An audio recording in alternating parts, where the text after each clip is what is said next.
CBF adia jogo entre Flamengo e Bragantino. Grama sintética no Maracanã. Que história é essa, PQD? Vem comigo que no caminho eu te explico. Saudação rubro-negra para a maior e melhor torcida do mundo, a torcida do Mengão. Eu venho chegando nessa manhã, tarde de sábado, recheado de informações. Mas antes de mais nada, começaram a nos assistir? Já deixe seu like, não é inscrito? Se inscreva no botãozinho aqui embaixo, acione o sino da notificação e compartilhe os nossos conteúdos, que tudo isso para vocês é de graça e nos ajuda a continuar mantendo vocês informados sobre tudo o que acontece nos bastidores do mais querido. Iniciar o assunto aqui falando sobre as torcidas organizadas do Flamengo, né? As torcidas organizadas do Flamengo estão punidas aí e não vão poder ir com seus materiais, não vão poder ir com seus uniformes ao jogo Flamengo e Vasco da Gama, que acontece amanhã pela 28ª rodada do Campeonato Brasileiro, às 16 horas no Maracanã.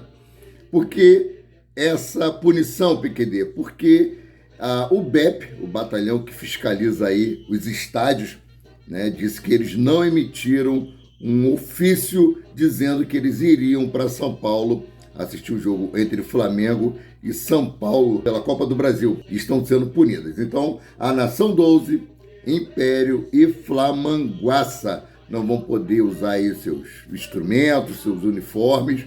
A única que está autorizada a isso é a Urubuzada. A galera da Urubuzada vai poder ir ornamentada, né, como de costume, para poder prestigiar o Flamengo. As outras torcidas organizadas estão punidas e não vão poder. Então, vamos trocar aqui de assunto, vamos falar sobre Flamengo e Bragantino, que teve seu dia adiado aí, não vai ser nem o dia 28 nem 29 de outubro.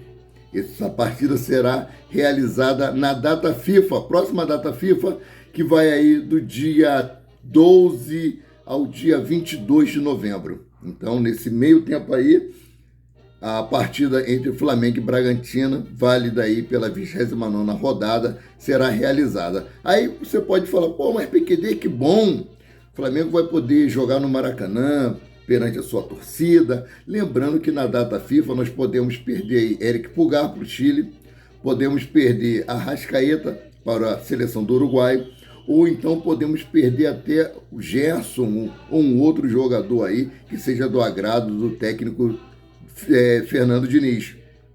Ou a CBF pode chegar junto à FIFA e falar, ó, esses jogadores do Flamengo não podem ser convocados, eles têm uma partida muito importante, eles estão brigando aí pela parte de cima da tabela e tal. Isso pode acontecer, mas será que o Chile vai abrir mão de Eric Pulgar, depois de terem tido uma derrota aí acachapante, precisando pontuar nas eliminatórias da Copa? Será que vão abrir mão do Arrascaeta? Ele ficou no banco de reservas. Ele não estava bem fisicamente, mas mesmo assim ele foi convocado. Então, vamos trocar aqui de assunto. Vamos falar agora sobre Rodrigo Caio. O Vene Casagrande soltou uma nota aí dizendo que mesmo com a chegada do técnico Adenor Alexandre Bach, o Tite, o jogador Rodrigo Caio não vai renovar o contrato com o Flamengo.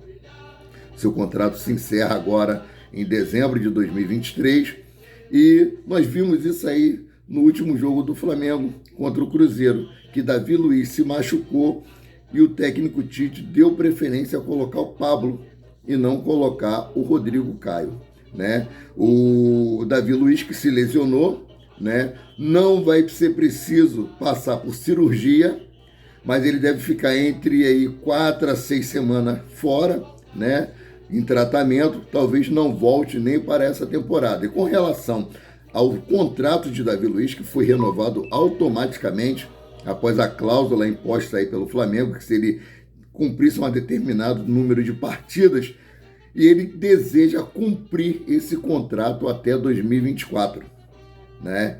Ele não pretende sair do Flamengo nesse momento. A intenção do jogador é permanecer no clube rubro-negro, a não ser que o Flamengo sente com ele e tente chegar em um acordo. Fora isso, ele pretende ficar. Como estava falando de Rodrigo Caio, que não vai ficar, além dele tem Felipe Luiz. né, que o próprio Jorge Nicola disse que talvez o Flamengo renove com ele por mais 3 meses para ele poder fazer uma despedida no Campeonato Carioca, mas isso ainda não está certo. Mas Felipe Luiz saindo, ele pode trabalhar no departamento de futebol do Flamengo, ele que se formou aí, fez o curso de técnico, pode dirigir muito bem as categorias de base, é um cara que entende muito de táticas no futebol, um cara que tem uma visão muito ampla. Então, essa é a situação desses 3 jogadores de momento. Com relação a Bruno Henrique, o Flamengo já acertou tudo com o Bruno Henrique, será feito aí 2 anos de contrato, com gatilhos para que ele cumprir algumas metas em 2025, seu contrato será renovado automaticamente. Mesmo assim, o Palmeiras continua insistindo e fazendo propostas mirabolantes ao atleta. Isso aí está causando muito desconforto no Palmeiras, porque foi uma novela para a Leila Pereira autorizar a renovação de contrato com o Dudu, que é o salário mais alto do time do Palmeiras. Isso está revoltando dirigentes, está revoltando torcedores, e o Flamengo com certeza fará uma investida.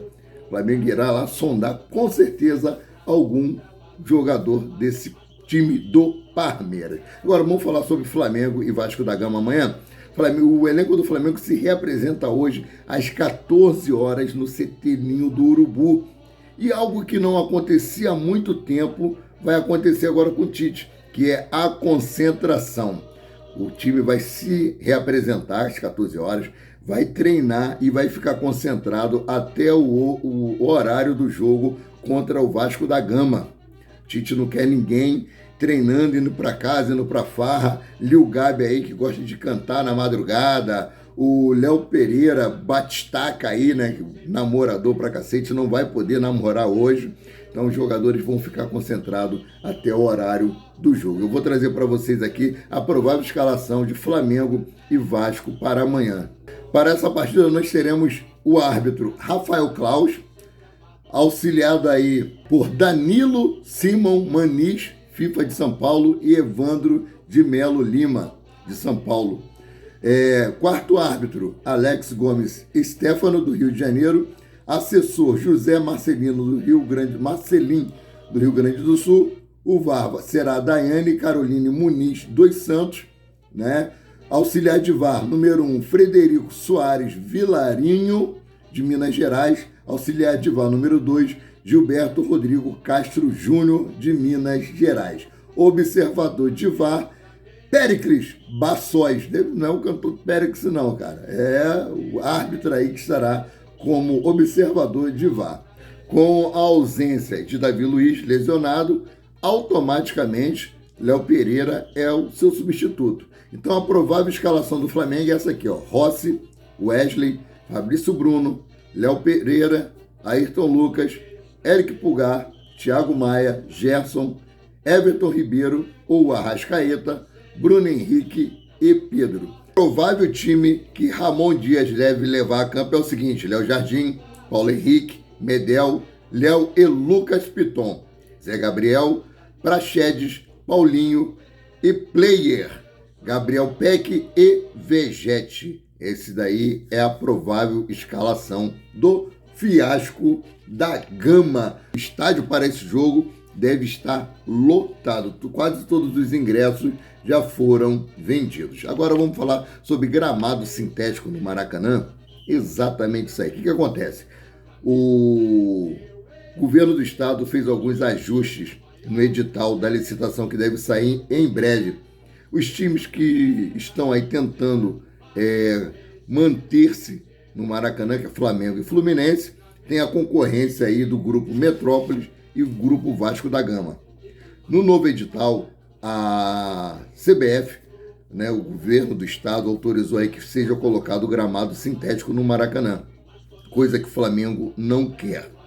Caso o Grupo Metrópolis ou Vasco da Gama consigam ganhar essa licitação, corre o sério risco de ser feita a troca para o gramado sintético, já foi autorizado. E a WTOR, o Grupo Metrópolis, nós sabemos que eles visam muito, são espetáculos no estádio, como acontece lá no estádio do Palmeiras. Então, com gramado sintético, ele pode aumentar o número de espetáculos, o número de shows, e também pode aumentar aí o número de jogos, além de Flamengo, Fluminense e Vasco, outros times que aí o grupo queira promover pode jogar no Maracanã também. Por outro lado, se o Flamengo ganhar essa disputa da licitação, no edital também tem uma cláusula que o Flamengo não pode proibir outro time que queira jogar no Maracanã. Ou seja, vai administrar, vai arcar com as despesas e não vai poder proibir ninguém de jogar no estádio. Aí corre um grande risco, ou seja, tem algo errado que não está certo. Agora eu vou falar aqui sobre a treta entre Michael e Jorge Jesus. Michael foi substituído lá no Al Hilal e saiu cuspindo marimbondo, jogando uma garrafa no chão, levou uma encarada muito séria do Jorge Jesus. Sabiam que o Jorge Jesus tem um carinho muito grande por ele e só ficou nisso aí. O pessoal já achou, né? Pô, teve problema com o Michael lá no Al Hilal, com o Jorge Jesus, é uma possibilidade dele vir para o Flamengo. Nada disso foi cogitado. Então, vamos falar aqui sobre Pedro, cara. Pedro, ele deu uma entrevista à Flá TV elogiando aí o técnico Tite, né? Eu vou trazer para vocês aqui as aspas do jovem Pedro para vocês. Vamos lá. Ele deixou uma mensagem, ele e o Tite, muito boa antes do jogo, falando que a gente era vencedor e do que a gente conquistou aqui para trazer essa união dentro e fora de campo. Além disso, procurou mostrar para todos que a gente pode sim voltar a vencer. Este foi um ano bastante complicado, mas somos um grupo que procura sempre evoluir e buscar títulos. Trata-se de um elenco que tem um brio muito grande. Sem dúvida, ele é um cara que motiva bastante. Também, durante a semana, temos tudo para crescer com ele, fecha aspas, disse Pedro. Então, é isso que eu tinha para trazer para vocês. Nesse momento, eu fico por aqui, voltando a qualquer momento com mais notícias sobre o rubro-negro mais querido e mais amado do Brasil e do mundo, o Clube de Regatas do Flamengo. Saudações!